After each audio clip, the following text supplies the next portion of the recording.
मेरा नाम आमना है और मैं एक गांव में रहती हूँ। हमारा गांव पहाड़ों में वाक़या है।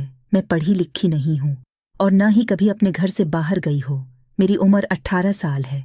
मेरे अबू के छोटे भाई शहर में काम करते हैं और उनके सब घर वाले शहर में ही रहते हैं। उनका बेटा सरफराज जो कि दूसरे मुल्क में काम करता है, मेरी उससे शादी तय कर दी गई।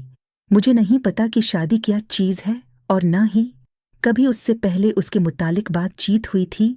10 दिन बाद सरफराज ने घर वापस आना था और उसके 1 दिन बाद हमारी शादी थी। मेरे घर में भी शादियों की तैयारियां खूब चल रही थी। मेहमान आ रहे थे। शादी का दिन आ गया। मैं कमरे में बैठी थी और सरफराज बाहर बारात लेकर हमारे घर आए। फिर हमारा निकाह हुआ। मेरी रुखसती हो गई।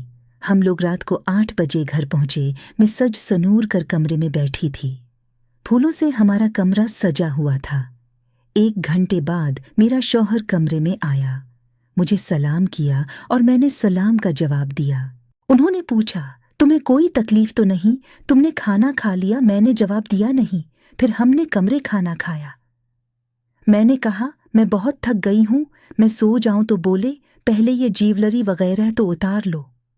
फिर मैंने हाथ मिना धविया और आकर लेट गई।